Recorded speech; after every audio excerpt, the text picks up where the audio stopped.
आज तो बोर्ड का चेयरमैन होने के नाते मैंने ज़रूरी समझा कि हमारे जो बच्चे हैं जो बोर्ड के एग्ज़ाम्स देते हैं उनको भी एक खुशी दी जाए।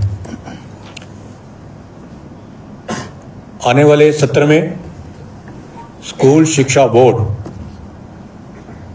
जो क्वेश्चन पेपर हैं हमारे क्वेश्चन पेपर सीरीज में आते हैं। जो पहले व्यवस्था थी उसमें ए बी सी 3 सीरीज आती थी। उन ए में जो क्वेश्चन होंगे बी में वो क्वेश्चंस नहीं होते थे, सी में वो क्वेश्चन नहीं होते थे। अब जो हम व्यवस्था करने जा रहे हैं उसके तहत सीरीज 3 ही रहेंगी और तीनों सीरीज में क्वेश्चन एक जैसे होंगे। जैसे कोई ए सीरीज में फर्स्ट नंबर पे आ रहा है तो बी में होता वो 2वें नंबर पे आए, जिससे कि बच्चों को बराबर कंपटीशन की सुविधा मिले।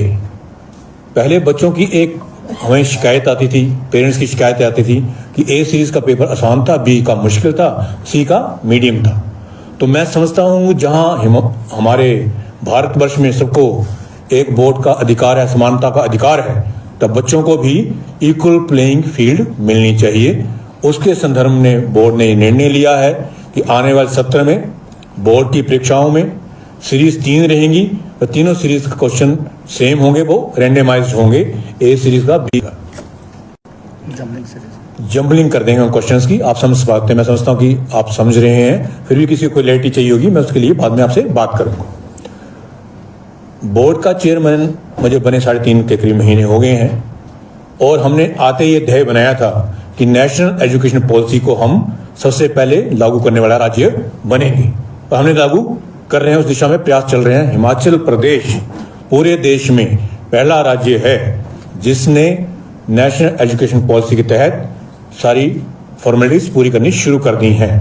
हम मास्टर ट्रेनर्स की ट्रेनिंग दे रहे हैं और मैं अगर ये बोलूं कि आने वाले समय में हिमाचल प्रदेश का बोर्ड जो है, पूरे प्रदेश का जो बोर्ड है वो देश में नंबर 1 पे आएगा, तो मैं कुछ गलत नहीं बोलूंगा। मैं तो इससे एक कदम और आगे जाना चाहता हूं।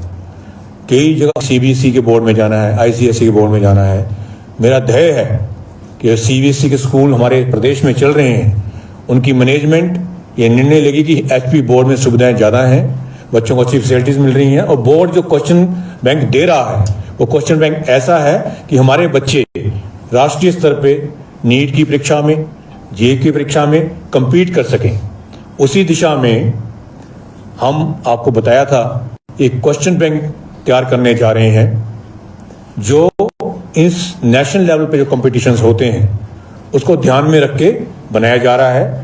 उसमें हर वर्ष 20% क्वेश्चन बैंक ऐड है, ये ऑनलाइन बच्चों को अवेलेबल रहेगी और हम कोशिश करेंगे, जैसे सेक्रेटरी साहब ने पहले ही बताया था, हमें भी बताया, आपको भी बताया था कि हम क्वेश्चंस भी चैप्टर वाइज ले जाएं, बच्चों को मिक्स करके क्वेश्चन ना दें। बच्चा जो चैप्टर पढ़े उसके संदर्भ में वैसे ही क्वेश्चन हम उसको दें।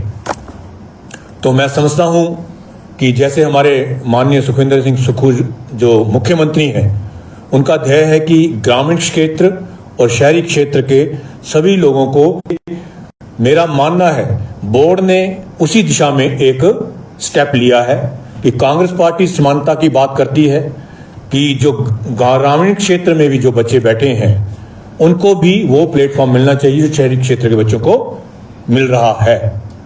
और आने वाले समय में ऐसी और भी आप चीजें हम आपके सामने लाते रहेंगे। पर आज जो मेरा मेन फोकस था, मेरा मानना था कि दीपावली की खुशी बच्चे भी मनाएं और मैं बच्चों के लिए हम बोर्ड वाले क्या कर सकते हैं, उस नाते हमने उनको एक बड़ी टेंशन से फ्री करा है। जो उनको लगता था कि मेरा साथी ज्यादा नंबर ले गया क्योंकि उसका क्वेश्चन पेपर आसान था। अब सभी तीनों सीरीज में क्वेश्चन रैंडमाइज्ड रहेंगे पर होंगे सेम, जिससे कि नकल पे रोक लगाई जा सके। ये निर्णय मैंने इसलिए लिया कि आज की स्थिति में जो बोर्ड के पास ऐसे पैरामीटर्स हैं कि हमने नकल पे रोक लगाई है। हर जगह वीडियोग्राफी हो रही है और पिछली पीसी में मैंने अनाउंस भी करा था, मैंने एक नोटिफिकेशन भी कर दी है कि जो इलेक्शन कमीशन इंडिया का बोलता कि हम फुटेज नहीं दे सकते, हमारे पास एग्जामिनेशन बोर्ड्स की फुटेज 1 साल तक रहेगी उसको जब हमें जरूरत पड़ेगी उसको हम एप्रोप्रिएट ओकेजन पे यूज करेंगे, बच्चों के इंटरेस्ट के लिए, हिमाचल प्रदेश की जनता के इंटरेस्ट के लिए। मुझे यही बोलना था।